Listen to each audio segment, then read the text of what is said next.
계속해서 사사기를 공부하고 있는데요.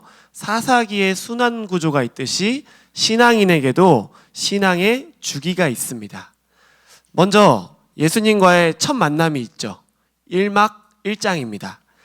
만날 때에 소명이 주어집니다.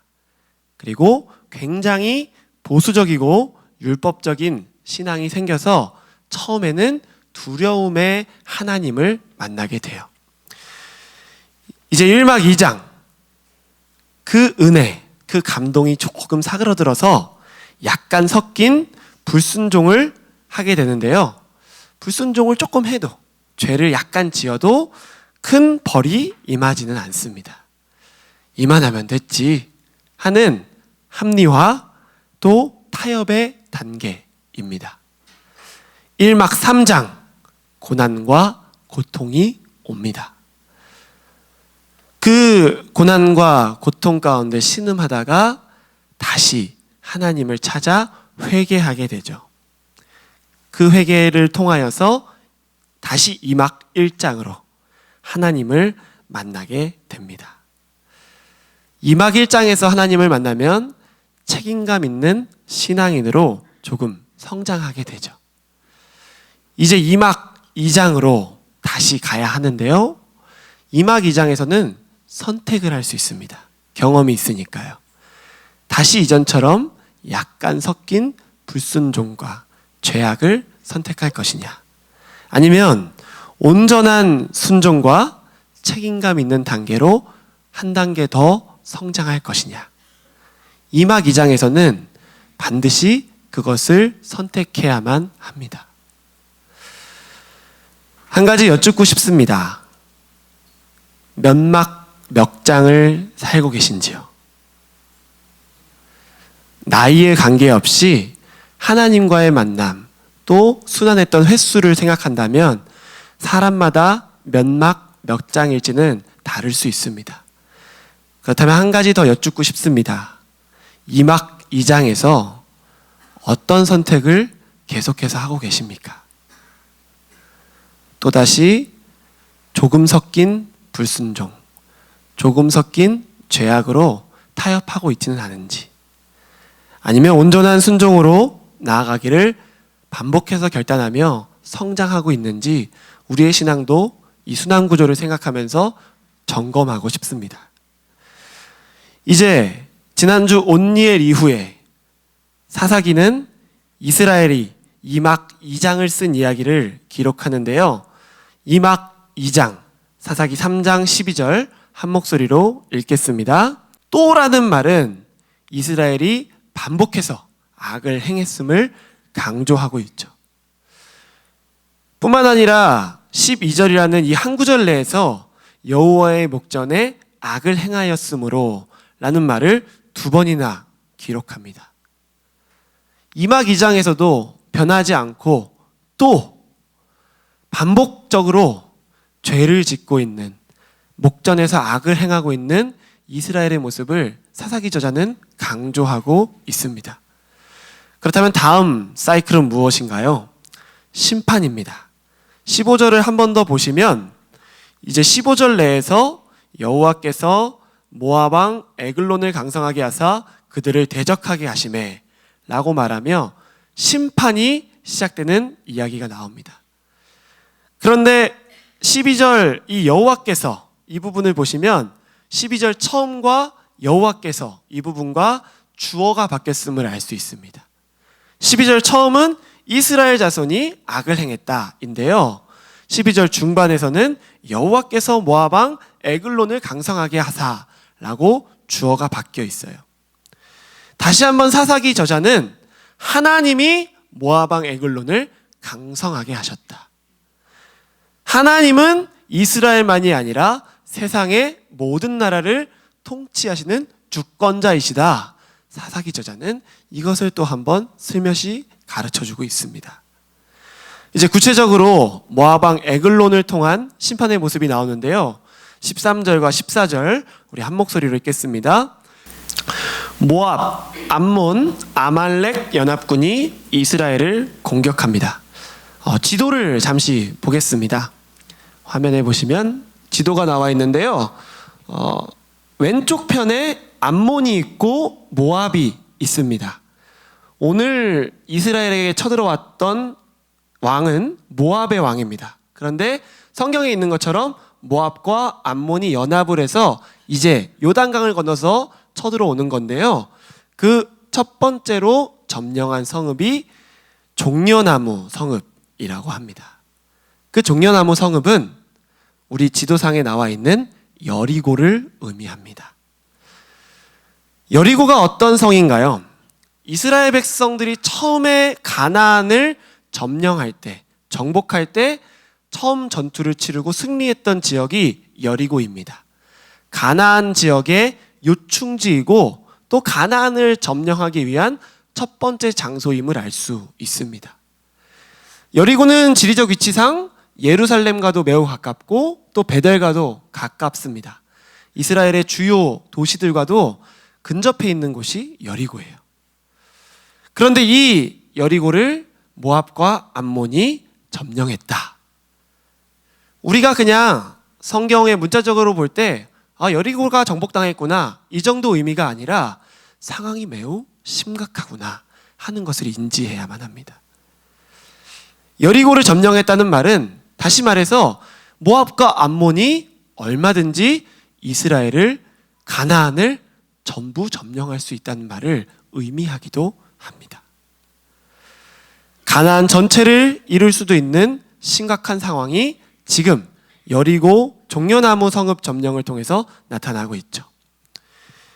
이제 결국 이스라엘은 모압에게 18년 동안 조공을 바치면서 살아가는 관계가 됩니다. 지도는 이제 내려주시고요. 근데 여기서 모압에게 18년 동안 조공을 바쳤다고 말하는데요. 우리가 지난주 설교를 잠깐 기억해 보면은 지난주에 구산 리사다임의 통치를 몇 년간 받았었다고 했나요? 아무도 기억 못 하시겠지만 말씀을 얼른 살펴보시면 8년 동안 구산 리사다임의 통치를 받았습니다. 근데 오늘은 지금 모압왕 에글론에 의해서 몇 년을 지배받게 되나요? 18년 동안 통치를 받게 되었다고 합니다. 8년에서 18년으로 10년이나 늘어난 거예요. 하나님께 부르짖는 시기가 점차 늦춰지고 있고 멀어지고 있습니다. 뿐만 아니라 그들이 심판을 받고 징벌을 받았던 시기까지도 점점 길어지고 있음을 우리가 이 두 번째 사이클을 통해서 확인할 수 있습니다. 이제 이스라엘 자손이 18년 만에 여호와께 부르짖는데요. 15절 같이 읽습니다. 이스라엘 자손이 여호와께 부르짖음에 여호와께서 그들을 위하여 한 구원자를 세우셨으니 그는 곧 베냐민 사람 게라의 아들 왼손잡이 에웃이라. 이스라엘 자손이 그를 통하여 모압 왕 에글론에게 공문을 바칠 때에. 오늘도 이스라엘 백성들은 하나님께 부르짖습니다. 그런데 우리가 계속 살펴본 것처럼 이 부르짖음은 회개가 아니라 고통소리, 신음소리일 뿐이에요. 그저 소리치고 있는, 힘들어하고 있는 소리만을 또 내고 있는데 그 소리는 오늘도 하나님의 긍휼하심을 자극합니다. 사랑이 많으신 하나님, 불쌍히 여기시는 하나님, 용서하시는 하나님, 은혜를 베풀어 주신 하나님은 오늘도 다시 이스라엘 백성들을 위해서 한 구원자를 세우시는데요. 두 번째 사사 에웃입니다. 그럼 에웃은 누구일까요? 이제 우리가 읽은 말씀을 보면 에웃에 대한 소개가 나오는데요. 베냐민 사람 게라의 아들 왼손잡이 에훗이라고 말해요. 하나하나 살펴볼 건데요. 베냐민 사람이라는 말은 오른손의 아들이라는 뜻이 있습니다. 오른손의 아들. 그런데 바로 이어서 나오는 소개가 뭐가 있죠? 에훗은 왼손잡이다. 이렇게 말해요.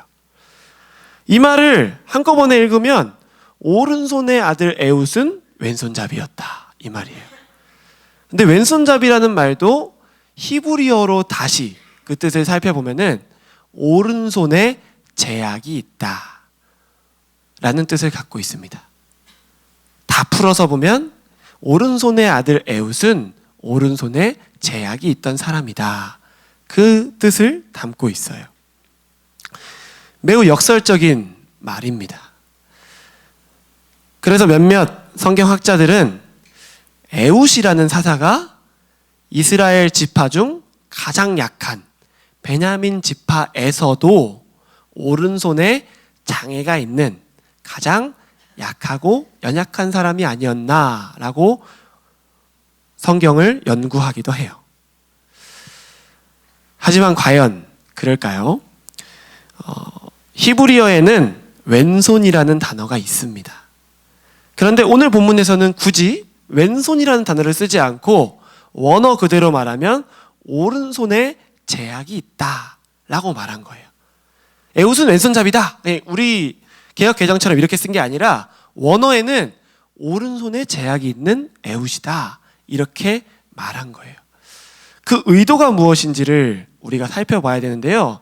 이 왼손잡이, 오른손에 제약이 있다라는 단어는 사사기 20장 16절에서도 나옵니다. 우리 20장 16절 같이 한 목소리를 읽겠습니다. 지금 사사기 20장 16절은 700명의 용사를 소개하고 있습니다. 근데 어떤 용사였냐 하면은 물매를 던져서 조금도 빗나가지 않는 정확한 저격수들, 특별한 정예병들을 소개하고 있어요. 근데 그들을 어떻게 소개하나요? 다 왼손잡이다 라고 말해요. 오른손에 제약이 있는 자들이다. 근데 우리가 잘못 성경을 해석하면 그러면 이 700명이 전부 오른손에 장애가 있는 사람들이었나? 라고 생각할 수도 있습니다. 그런데 문맥을 볼 때, 또 정황을 볼 때 이 왼손잡이라는 말은 그것을 의미하지 않아요. 그렇다면 무엇을 의미하냐?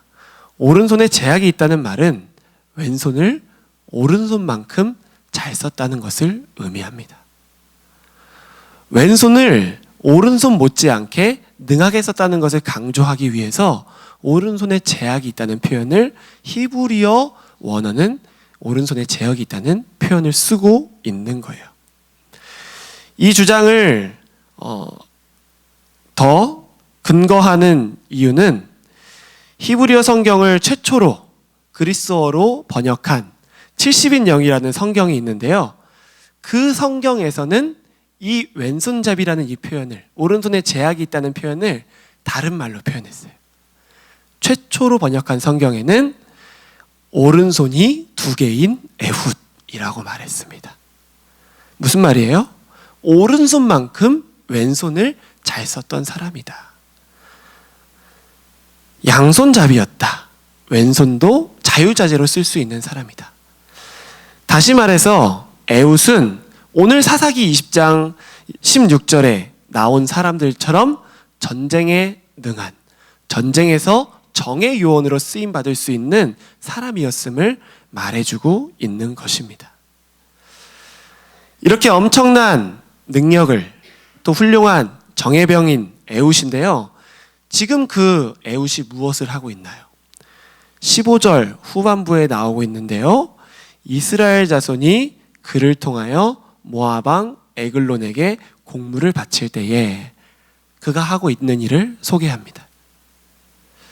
정예병이었고 훌륭한 실력을 갖추고 있었지만 지금 18년이 지난 이 현실 속에서 에훗은 그 손으로 적국의 왕에게 공물을 바치는 존재가 되었습니다. 정예요원 같은 왼손이 있었음에도 불구하고, 특별한 능력이 있었음에도 불구하고 오늘도 모압 왕 에글론에게 공물을 바치고 있는 에훗이 느끼는 자괴감은 얼마나 컸을까요? 하나님은 그런 에훗을 사사로 세우십니다. 지금 어떻게 내 모습이 이렇지? 정말 끔찍하다. 너무 형편없다. 너무 부족하다. 너무 실망스럽다. 한탄하고 있을 법한 에훗을 하나님은 사사로 세우시는데요. 하나님은 왜 그러한 모습으로 살고 있는 에훗을 사사로 세우셨을까요? 16절, 17절 우리 한 목소리로 읽겠습니다. 에훗이 길이가 한 규빗 되는 좌우에 날선 칼을 만들어 그의 오른쪽 허벅지 옷 속에 차고 곡물을 모압 왕 에글론에게 바쳤는데 에글론은 매우 비둔한 자였더라. 아멘. 사사로 세움받은 에훗. 에훗은 하나님께서 자신을 사사로 세움받았다는 것을 알고 그때부터 곡물을 바치러 가기 위해서 좌우에 날선 칼을 준비했습니다. 18년이나 지났지만 나는 지금 곡물을 바치는 신세이지만 하나님이 사사로 세우셨기 때문에 이제는 그렇게 쓰임받기 위해서 좌우에 날선 검을 준비하겠다 하고 에훗은 칼을 갈았고 한 규빗 되는 검을 오른쪽 허벅지에 찼습니다.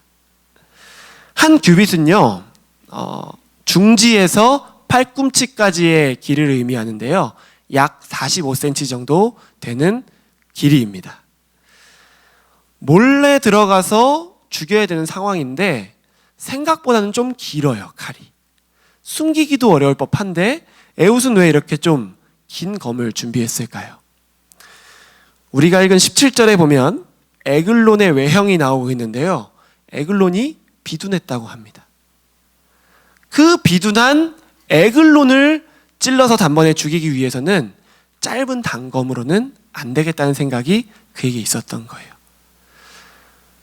부끄러운 모습이지만, 과거와 비교할 때 한심스러운 모습이지만 에훗은 계속해서 곡물을 바치면서 에글론의 모습을 관찰했습니다. 그러면서 그에게 기회가 왔을 때 가장 적합한 무기가 무엇인지 명확하게 파악할 수 있었고 한 번에 죽일 수 있는 검을 에훗은 준비했던 것입니다. 그리고 그 검을 오른쪽 허벅지에 숨겼습니다.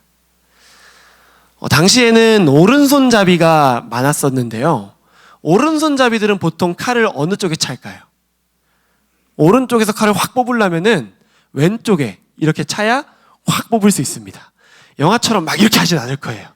네, 이렇게 하진 않을 거예요. 근데 에훗은 왼손잡이였잖아요. 그래서 이쪽에 칼을 차고 숨겼습니다. 이제 에글론 왕을 만나야 되는데 왕을 만나기 전에 검열이 있었겠죠. 자주 오가는 에훗이니까 아무래도 그렇게 막 디테일하게 검열하진 않았을 거예요. 했어도 보통 사람들이 칼을 왼쪽 허벅지에 차니까 그냥 쓱 왼쪽 허벅지만 쓱 봤겠죠. 하지만 에훗은 왼손잡이입니다. 그래서 오른쪽 허벅지에 칼을 수월하게 숨길 수 있었고 그 검열도 손쉽게 통과할 수 있었어요. 곡물을 들고 에글론 왕 앞에 서는 거죠. 그 왕 앞에 선 순간 에훗은 즉시 에글론을 죽이지는 않습니다. 다시 한번 최적의 타이밍을 살펴보는데요, 18절과 19절 우리 같이 읽겠습니다.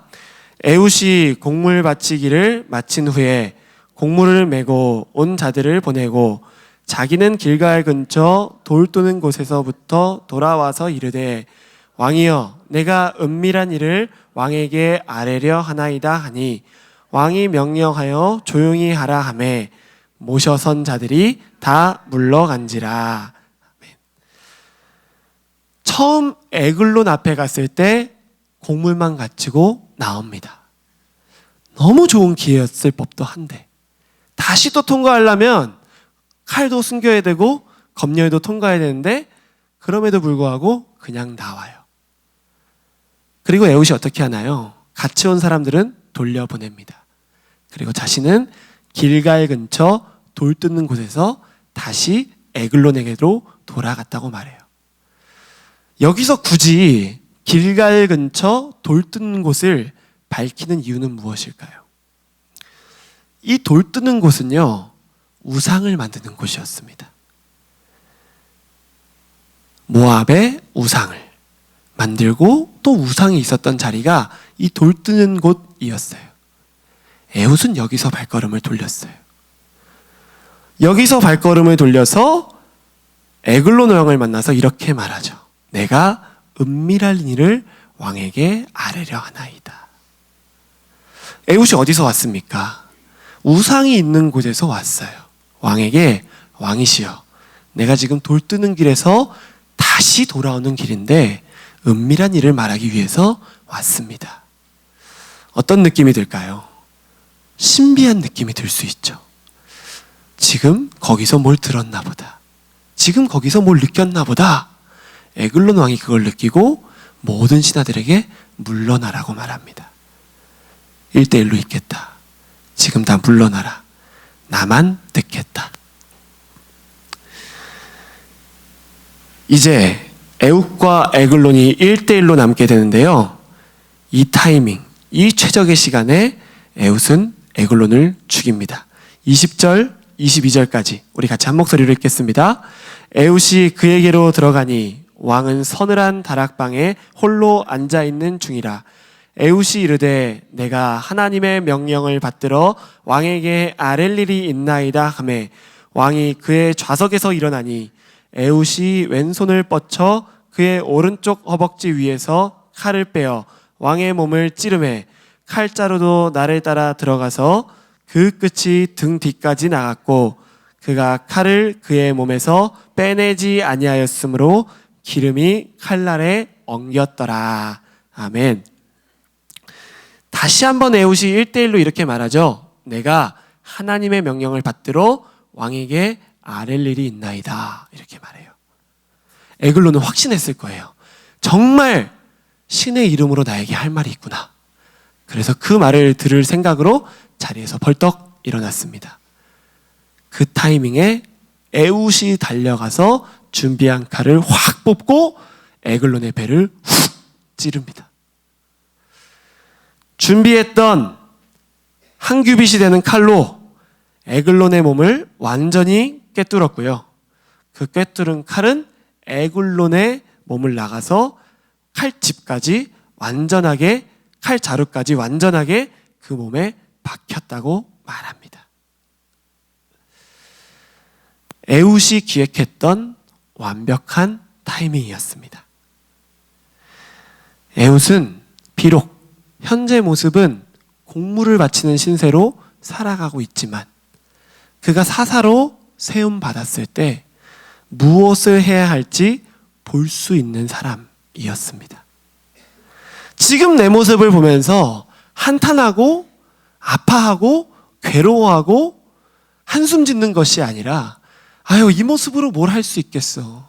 옛날이라면 또 모를까 하면서 그냥 아쉬워했던 사람이 아니라 하나님이 지금 그 모습을 쓰기 원한다고 말씀하셨을 때 그렇다면 지금 내가 무엇을 하면 될까 하고서 볼 수 있는 눈을 가졌던 사람이 바로 에훗이었습니다. 이전에 했던 모습, 이전에 갖고 있던 실력, 이전에 갖고 있었던 능력에 그의 생각이, 그의 관점이, 그의 마음이 머물러 있었던 것이 아니라 지금 하나님께서 무엇을 하기 원하시고 지금 보여주시면서 깨닫게 하는 것이 무엇인지 알았던 사람이 바로 에훗입니다. 그래서 가장 좋은 타이밍은 무엇인지, 가장 좋은 무기는 무엇인지 에훗은 깨닫고 준비할 수 있었던 것이지요. 하지만 이렇게 엄청난 사명은 결코 에훗 혼자 할 수 있는 일이 아니에요. 반드시 하나님의 도우심이 필요합니다. 23, 24, 25절에 그 도우심이 나오고 있는데요. 우리 한 목소리로 읽겠습니다. 에훗이 현관에 나와서 다락문들을 뒤에서 닫아 잠그니라. 에훗이 나간 후에 왕의 신하들이 들어와서 다락문들이 잠겼음을 보고 이르되 왕이 분명히 서늘한 방에서 그의 발을 가리우신다 하고 그들이 오래 기다려도 왕이 다락문들을 열지 아니하는지라 열쇠를 가지고 열어본즉 그들의 군주가 이미 땅에 엎드려져 죽었더라. 아멘. 에글론을 죽인 이후에 그 사명을 완성한 다음에 이제 에훗은 다락방 문을 잠그고 도망칩니다. 기다려도 그들의 왕인 에글론이 나오지 않으니까 신하들이 염려돼서 다락방 앞으로 가요. 그런데 거기서 심한 악취가 납니다. 그리고 문을 확인해 보니 문도 잠겨 있어요. 그들이 느끼기에 이렇게 표현하고 있는데요. 왕이 그의 발을 가리우신다 라고 말하고 있어요. 이 표현은 성경에서 용변을 본다 라는 말을 표현할 때 그의 발을 가리운다 라고 말해요. 그런데요, 이 다락방에서는 왕이 지금 용변 보고 있지 않잖아요. 칼에 찔려서 죽임당한 상태잖아요. 근데 왜 그들이, 신하들이 밖에서는 용변을 보는 듯한 그런 심한 악취를 맡았을까요? 우리가 본 성경 22절에 보면은 기름이라는 단어가 나옵니다. 칼자루가 그를 꿰뚫고 나가서 기름이 엉겨 붙었다고 말하고 있죠. 한글 성경에는 기름이라고 표현했는데요. 히브리어에서는 이 단어를 대변이나 대장의 찌꺼기를 의미합니다. 다시 말해서 에훗이 칼로 에글론의 배를 훅 찔렀는데 그 위치가 대장이었던 거예요. 그러면서 그 대장이 딸려 나오게 됐고 대장에 있던 배설물들이 그리고 대장에 있던 찌꺼기들이 묻어나오면서 몸 밖으로 배출된 겁니다. 그 악취가 다락방 문을 넘어서 나오기 시작한 거예요. 문은 잠겨 있고 냄새가 납니다. 신하들은 왕이 용변을 보고 있는데 그 문을 결코 열 수 없죠. 그래서 그들은 그 앞에서 머뭇머뭇 거리고 있었습니다. 에훗이 알고 그랬을까요? 에훗이 대장을 찔러야겠다. 대장을 찌르면 딸려 나오니까. 지금 자세히 살펴보니까 에글론이 배가 아픈 시점인데 배를 훅 쑤셔놔야겠다 하는 통찰력까지는 없었을 것 같습니다. 하지만 그가 했던 그 행동을 통해서 하나님은 대장을 찌르게 하셨고 대장에 있던 그 내용물들이 딸려 나오게 하면서 에훗이 도망갈 수 있는 시간을 하나님께서 확보해 주신 것입니다.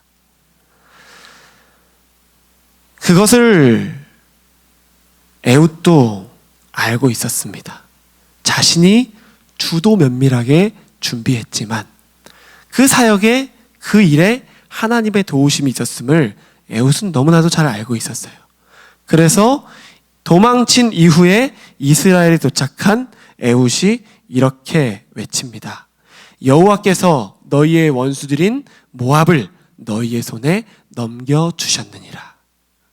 에훗은 이렇게 말하지 않아요. 내가 지금 에글론을 죽이고 오는 길이다. 지금 내가 완벽하게 탈출을 했다. 지금 적들이 너무나 당황스러워할 때 우리가 지금 가서 함께 무찌르자 라고 말하지 않습니다. 에훗은 분명하게 여호와께서 너희의 손에 모압을 넘겨주셨다라고 말하고 있습니다. 완벽한 계획을 통해서 준비했지만 자신을 통해 하나님이 일하셨음을 고백할 수 있는 사람, 그 믿음을 갖고 있었던 사람, 그 에훗을 통해서 이스라엘은 모압을 물리치고 80년 동안 평안함을 얻게 됩니다. 에훗의 모습을 보면서 오늘을 살아가고 있는 우리의 삶에 질문해 봅니다. 지금, 현재, 내가 보는 내 모습은 어떻습니까? 지금 나는 무엇을 하고 계십니까? 이전에는 양손 모두 사용했던 정의 용사였지만 18년 동안 계속 곡물만 바치다 보니 어느새 내 모습을 잃어버리지는 않으셨는지 여쭙고 싶습니다. 지금 이 모습에 젖어들어서, 지금 이 모습에 익숙해져서 이전에 결단하고 이전에 쓰임받고 이전에 살았던 모습을 모두 잊은 채 지금 모습을 살아가며 이전의 모습을 그리워하며 한탄하면서 살고 있지는 않은지 우리 스스로 질문해 보아야 합니다. 혹시 지금 가정에서, 또 일터에서, 교회에서 이전에 감당했던 역할보다 상대적으로 더 작은 일을 하고 있을 수도 있습니다. 또 상황이 어려워져서 아무것도 하지 못할 수도 있습니다. 하지만 정말 이 말씀을 통해 점검하고 싶은 것은 과거를 돌아보면서 한탄과 아쉬움 섞인 한숨만 내쉬고 있지는 않은지를 여쭙고 싶습니다. 체력은 점점 줄어가고 할 수 있는 일도 점점 적어져 갈 수 있습니다. 능력의 부족함이 느껴지기도 하고 현실적인 삶에 한계가 있을 수도 있습니다. 하지만 각자 모양이 다르고 이유는 다르지만 지금 그 현재 모습 속에서 한숨만 쉬고 그래서 아무것도 못한다고 생각하고 그냥 낙담하고 있지만은 않은지 우리의 모습을 함께 살펴보고 싶습니다. 과거의 모습만 그리워하느라 현재 하나님이 맡기시는 하나님의 사명을 감당하지 않고 있지는 않은지, 오늘 하나님이 보여주시는 지금 내가 할 수 있는 일을 보지 못하고 있지는 않은지, 우리는 지금 우리의 모습을 살펴보아야만 합니다. 18년 동안 공물을 바치면서 그 손은 어느새 공물을 바치는 손이 되었지만 에훗은 그 현실 속에서 사사로 부르셨을 때 그 현실을 하나님께 말하며 한탄하는 것이 아니라 그럼 지금 내가 할 수 있는 것을 보겠습니다. 그럼 지금 내가 할 수 있는 준비를 하겠습니다. 하면서 그 모습 그대로 현실에서 쓰임받은 사람이 에훗입니다. 현재 너무 부족하지만 하나님께서 지금 내 눈에 계속해서 보여주시는 지금 해야 할 일은 무엇인가요? 하나님이 오늘 우리 가정, 일터, 사업장, 교회를 다시 회복시키시기 원하시면서 나에게 보여주시는 역할은 무엇입니까? 오늘도 여전히 이전과 비교하면서 그 정도는 너무 작은 일이고 지금 내 모습으로는 할 수 없습니다 라고 말하면서 한탄만 하고 있지는 않으신지, 그래서 그 음성조차 듣기를 거부하고 있지는 않으신지를 여쭙는 것입니다.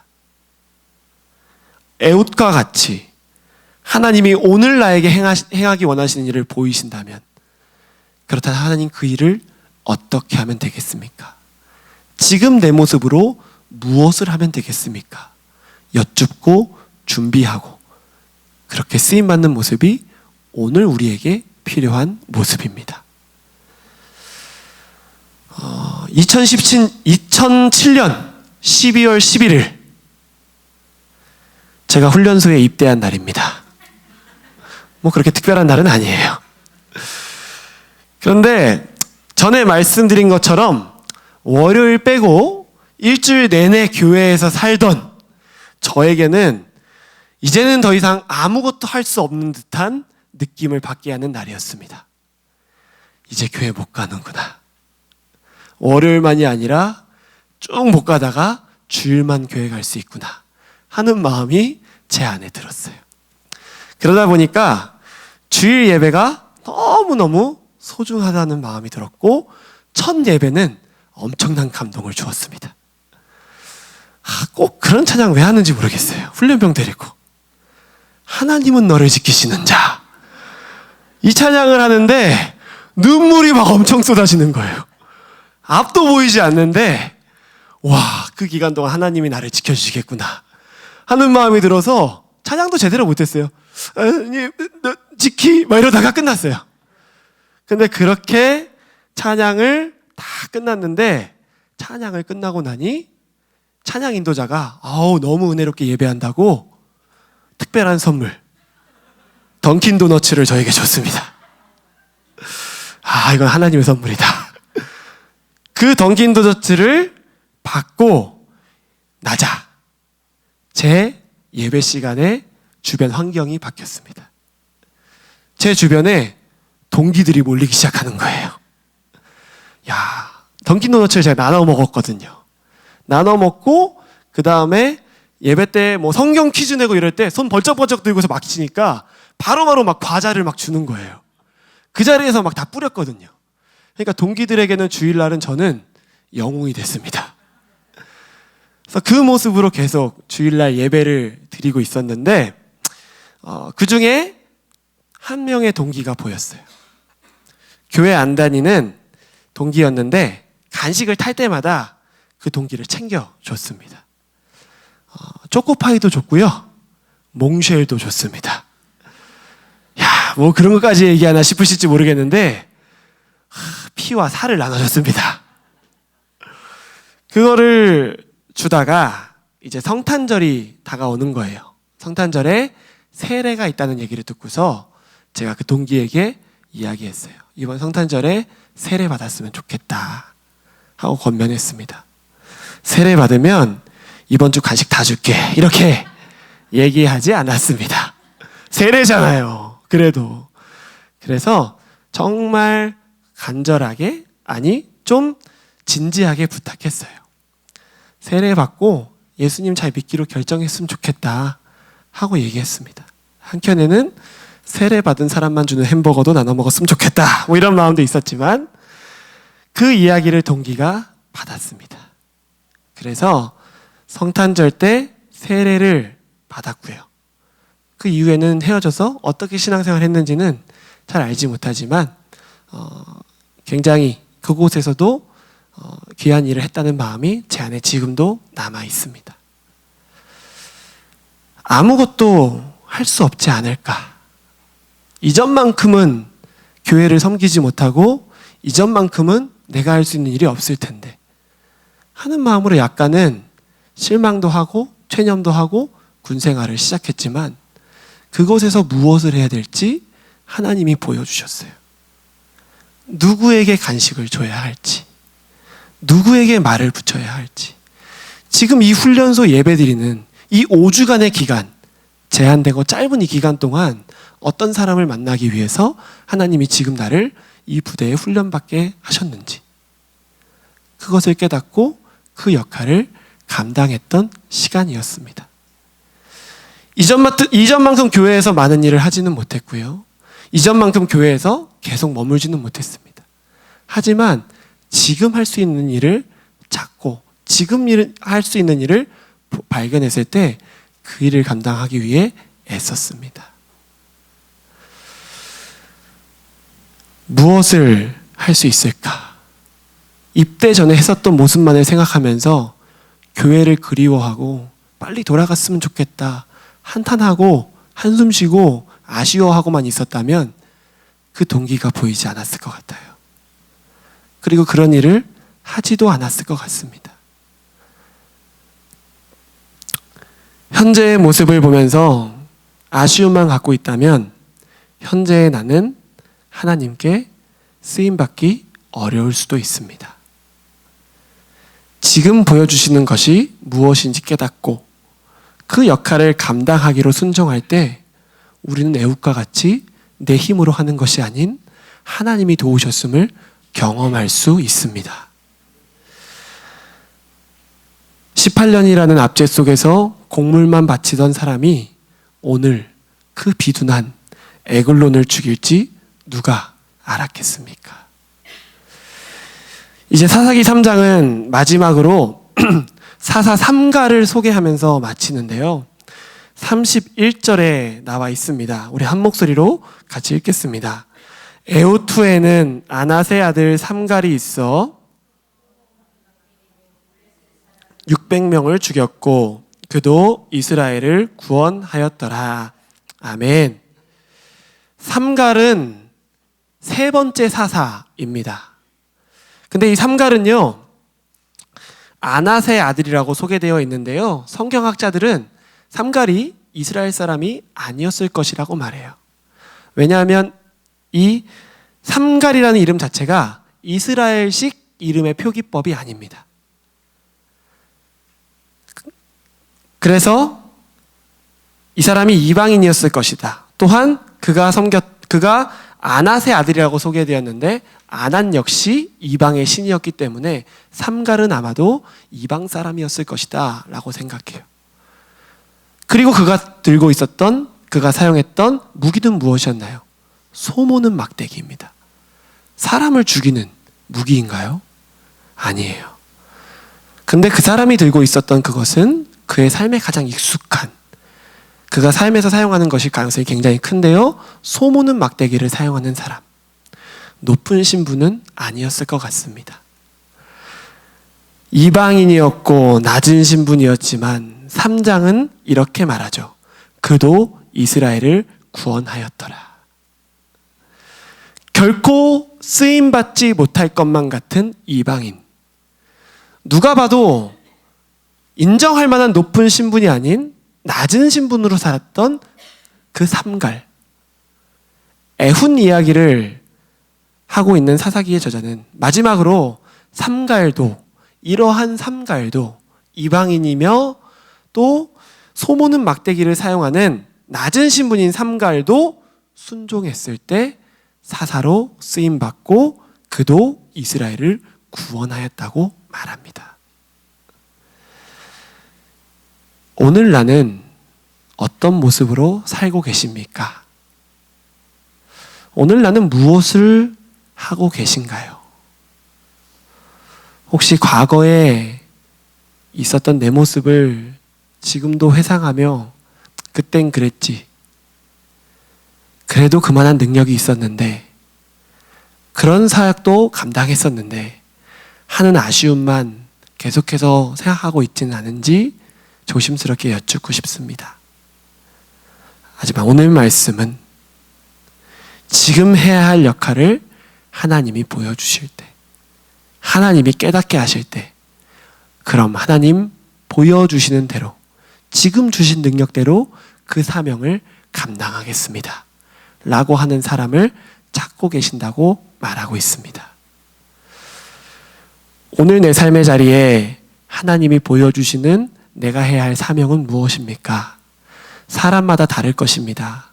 누구나 다 같은 모습으로 섬길 수 없습니다.